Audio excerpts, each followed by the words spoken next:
In 1911, Marie Curie became the first woman to win a Nobel Prize, and the only person ever to win Nobel Prizes in two different scientific fields. But her story is not just one of brilliance, it is a testament to endurance. She spent years working with pitchblende, a dull, unremarkable ore, in a leaky, poorly ventilated shed in Paris. The scientific world expected her to fail, believing the material was too impure, too difficult. Yet, fueled by sheer intellectual tenacity, she saw something others missed, a faint, persistent glow emanating from the sludge. This glow was not merely chemical, it was revolutionary. It signaled the existence of entirely new, unknown elements that would redefine the very structure of matter. How did one woman, armed only with curiosity and relentless determination, challenge the established laws of physics? Born Maria Skłodowská in Warsaw, Poland, in 1867, her early life was marked by a profound sense of intellectual yearning. Under Russian rule, Polish culture and higher education were heavily restricted. Her passion for learning was so fierce that it defined her youth, leading her and her sister, Bronislawa, to teach themselves, absorbing knowledge from every available source. The struggle for education was a defining struggle of her time. By the time she finally moved to Paris to study, she was not just seeking a degree, she was seeking freedom, the freedom to think, the freedom to question the established order. But what happens when the greatest passion you have is the pursuit of knowledge itself? Paris became her crucible. The Sorbonne was a world away from the traditional expectations placed upon women of her class. She lived a life of intense poverty, dedicating every available franc and every waking hour to her studies. She excelled in physics and mathematics, mastering concepts that were considered revolutionary even among her male peers. It was here, in the rigorous environment of the French academic world, that her mind matured from a student's curiosity into a scientist's formidable tool. She proved that genius knew no gender, that intellectual capacity was the only currency that mattered. But the greatest breakthroughs rarely happen in isolation. They require a partnership, a mind that can meet her own. That partner was Pierre Curie. Their intellectual connection was immediate, profound, and deeply complementary. They found in each other not just a lover, but a collaborator, a sounding board, and a co-conspirator in the grand endeavor of science. Together, they began to investigate the strange, mysterious radiation emitted by various minerals. Their early work was marked by intense, shared dedication, often conducted in rudimentary conditions. They were pioneers working at the very edge of human understanding, pushing the boundaries of what was scientifically possible. Their partnership was the engine that drove their initial discoveries, transforming two brilliant minds into a formidable scientific force. But the scientific journey, as we know, is never complete with just one partner. It requires confronting the unknown itself. The investigation led them to pitchblende, a mineral that emitted radiation far exceeding the natural background level. This anomaly was the scientific riddle that consumed them. They theorized that the intense energy must come from unknown, highly radioactive elements within the ore. The sheer physical labor required was monumental. Tons of raw material had to be processed through chemical separation techniques in a shed that was leaky and cold.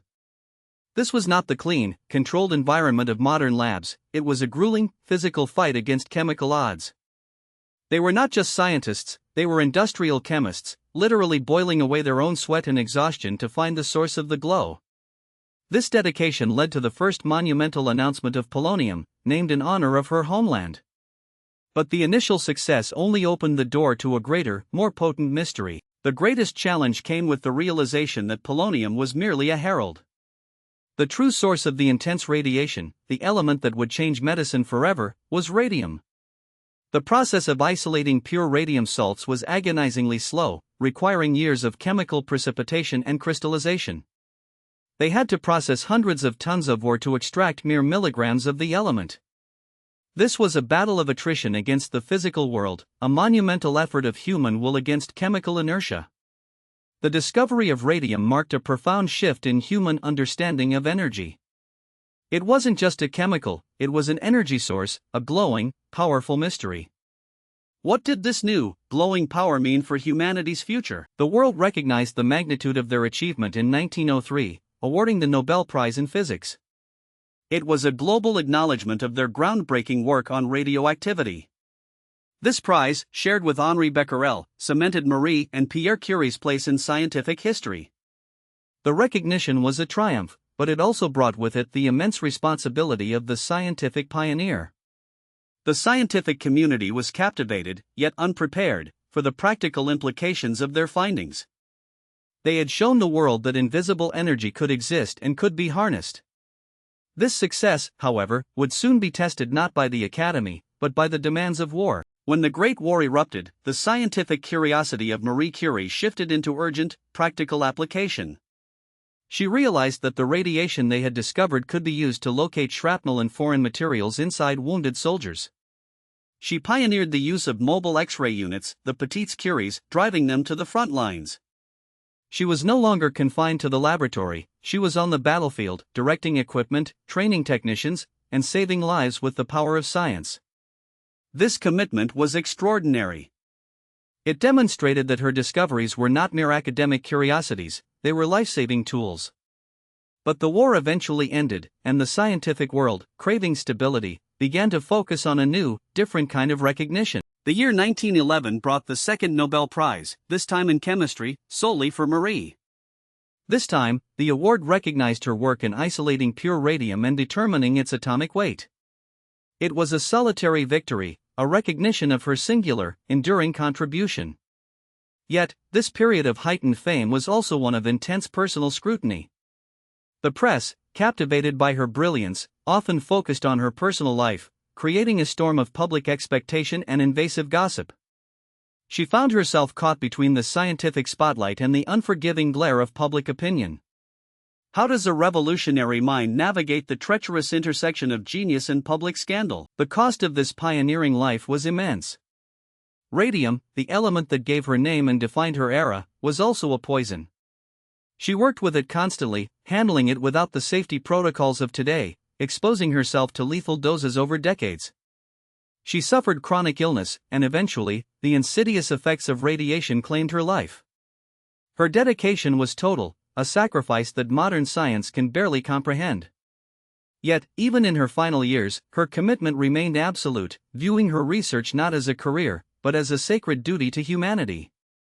Her life was a constant, brilliant negotiation with the physical limits of the human body. But her physical life ended, while the power she unleashed remained. Marie Curie did not just discover elements, she fundamentally changed how humanity understood energy. She pioneered the field of radioactivity, giving us the foundational knowledge for nuclear physics and modern cancer treatment. Her work established the very concept of atomic energy, that matter was not immutable, but dynamic. Her legacy is visible in every modern medical scan, every nuclear power plant, and every understanding of the periodic table.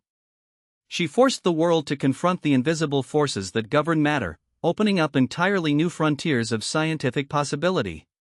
She didn't just discover elements, she changed the blueprint of existence itself.